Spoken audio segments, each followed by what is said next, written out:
Ethan Bryan was a student at West County High School who was killed in a car accident on September 16, 2020. His father, Dan, spoke to me about Ethan's life. Ethan was always involved in sports ever since he was just a little kid. And it really was one of those situations where it wasn't just one sport. He tried a little bit of everything. But baseball has always just been that consistent thing. He's just a really kind-hearted kid that could make friends with anybody instantly. He could find a bond that he would have with somebody, and it could be a particular show that he may be streaming, or a game, or a sporting team, or anything. He just had that natural ability to connect with adults, his peers, and little kids. It's really pretty remarkable. Sounds awesome. Yeah, he was an awesome kid for sure. On the day his son was taken from him, Mr. Bryan had taken the time to watch his son's baseball practice. He left the practice a few minutes before Ethan did. Moments after he arrived safely home, he learned that Ethan had not been so fortunate. On September 16th, that's when everything in my life changed. I drove home, did the normal things, took the dog out, and I got the phone call.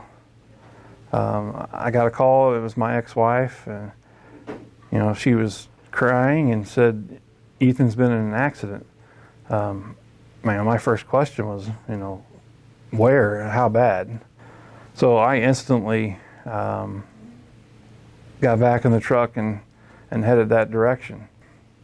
And I was met by a couple sheriff's deputies who I knew, and they grabbed me and they said, you can't go over there, So we stood there for a while, and I'm asking, is Ethan okay? Is he all right? They couldn't give me the answers. But ultimately, it's kind of like a scene out of a movie. When I hit rock bottom is when I saw them cover his body with a sheet. I knew I'd just lost my son. That's terrible. How has that affected you in your day-to-day life?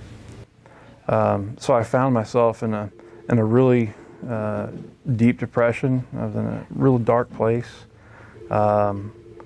where I was struggling to sleep at times, where I'd go days without sleep, and then there were times that all I wanted to do was sleep. I tried to isolate myself. I didn't want to be around people. It really affected me. He started going to church a few months after the incident. He talked about how renewing his faith has helped him cope with losing Ethan. I was saved and baptized on Valentine's Day of 21. And since that time, I've really been able to start to feel some healing and some recovery and some true hope that I'm going to see Ethan again. After the funeral, he threw out the first pitch at the West County Bulldogs' first home game since the crash. The Bulldogs coach gave him a book Ethan had been reading called A Year of Playing Catch. The author, Ethan Bryan. It took Mr. Bryan a few months to work up enough strength to open the book. When he did, he read about Ethan, the author, who had played catch with a different person every day for 1 year.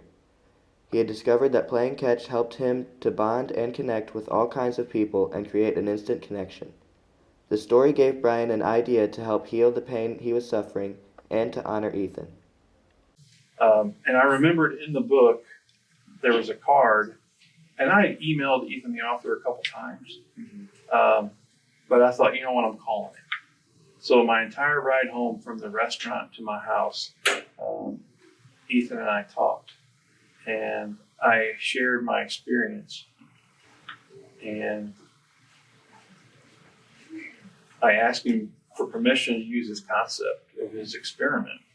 I said, I know, you did that experiment to look at human connection and how baseball and playing catch can make that connection. I want to use that, but I want to do a few things with it. I want first to honor Ethan. Two, I want to continue my healing and this be an outlet for me to be able to talk about Ethan and share stories to people that have never met him and we may never see each other outside of this experience. And I also want to help other people. And I walked out of that lunch knowing that was the piece that I really needed to complete this catch journey. And finally, I knew through my experiences and my newfound faith that it could also be a ministry to people who want to know and experience that side of it as well. So December 21st, what changed that day that made you open up that book? Was it something that happened or just like a feeling? It was just like a feeling. And I knew, with Christmas coming on, I was like, the first Christmas without Ethan was really tough, and the holidays without him were really tough. I'm sure. So I knew I wanted to, maybe I could find something in that book that would make it just a little bit easier for me. So that's why one of those days, like today's the day, I'm opening it up. He always uses Ethan's ball and glove when he plays catch. He has played close to 150 sessions of catch so far, making him nearly halfway through his incredible journey. Signing off for BKTV News, I'm Jace Dennison.